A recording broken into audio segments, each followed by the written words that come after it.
জয় যিশু। প্রথম পাঠ।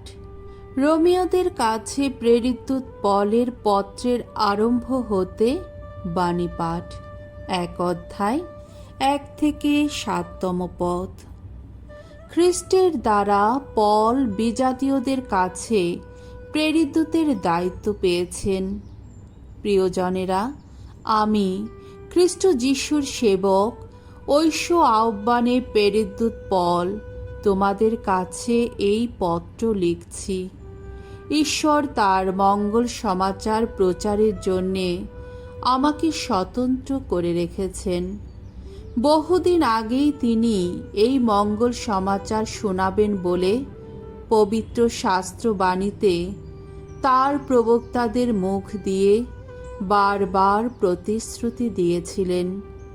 এই মঙ্গল সমাচার তার পুত্রেরই বিষয়ে, অর্থাৎ আমাদের প্রভু যীশু খ্রিস্টেরই বিষয়ে। তিনি তার মানব সত্তার দিক থেকে দাউদের বংশেই জন্মেছিলেন, কিন্তু তার সেই পরম পবিত্র আত্মিক সত্তার জন্যে তিনি মৃতদের মধ্য থেকে পুনরুত্থানের ফলে মহাশক্তিধর ঈশ্বর পুত্র রূপেই অধিষ্ঠিত হয়েছেন। তারই মাধ্যমে ঐশ্য অনুগ্রহ পেয়েছি, আমরা পেয়েছি প্রেরিতদের দায়িত্ব, যাতে তার নাম গৌরবান্বিত করার জন্যে আমরা তার প্রতি বিশ্বাস ও আনুগত্যের পথে নিয়ে যাই ভিন জাতির সকল মানুষকে। আর তাদের মধ্যে তোমরাও তো রয়েছ।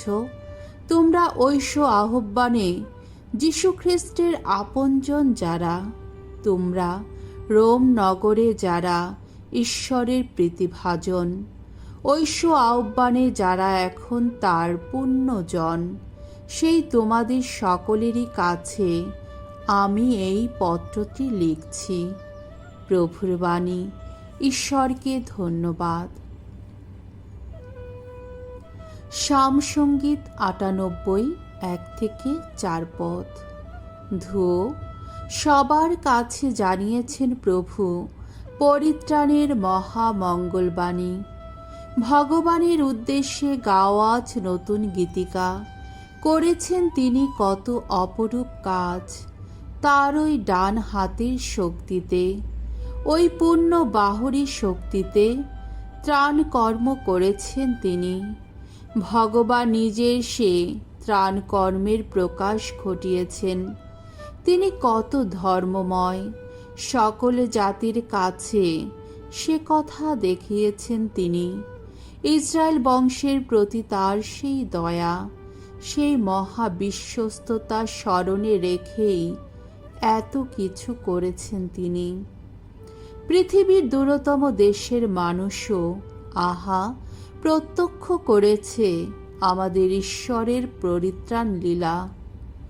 ভগবানের জয়ধ্বনি করো সমগ্র পৃথিবী, হর্ষধ্বনিতে ফেটে পড়ো, গানে গানে মেতে ওঠো। বাণী বন্দনা। জয় জয় প্রভুর জয়। আমরা যেন প্রভুর বাণী আজ কান পেতে শুনি, আমরা যেন হৃদয় দুয়ার বন্ধ করে না রাখি। জয় জয় প্রভুর জয়। মঙ্গল সমাচার। লুক রচিত মঙ্গল সমাচার 11 অধ্যায় 29 থেকে 32তম পদ।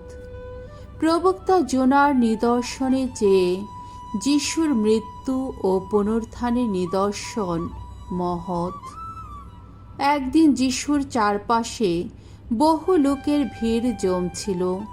তিনি তখন বলে উঠলেন, কি অসৎ এই প্রজন্মের লোকেরা! তারা কিনা অলৌকিক নিদর্শন দেখতে চায়, কিন্তু জোনার সেই নিদর্শন ছাড়া তাদের তো আর কোনো অলৌকিক নিদর্শনই দেখানো হবে না। কারণ জোনা যেমন নিনিভেবাসীদের কাছে নিজেই একটি নিদর্শন হয়ে দাঁড়িয়েছিলেন, তেমনি মানবপুত্র এই প্রজন্মের লোকদের কাছে ঠিক তাই হবে। মহাবিচারের সময়ে যখন এই প্রজন্মে লোকদের উঠে দাঁড়াতে হবে। তখন দক্ষিণ দেশের সেই রানীও উঠে তাদের দোষী সাব্যস্ত করবেন। কারণ সলোমনের মুখ থেকে পরম জ্ঞানের কথা শুনবার জন্যে তিনি পৃথিবীর সুদূর প্রান্ত থেকেই এসেছিলেন। অথচ এখানে তো সলোমনের চেয়ে মহত্তর কেউ রয়েছে। মহাবিচারের সময়ে যখন এই প্রজন্মের লোকদের উঠে দাঁড়াতে হবে, তখন নিনিভে নগরীর লোকেরাও উঠে তাদের দোষী সাব্যস্ত করবে। কারণ জোনার বাণী শুনে তারা অনুতাপ করেছিল। অথচ এখানে তো জোনার চেয়ে মহত্তর কেউ আছেই।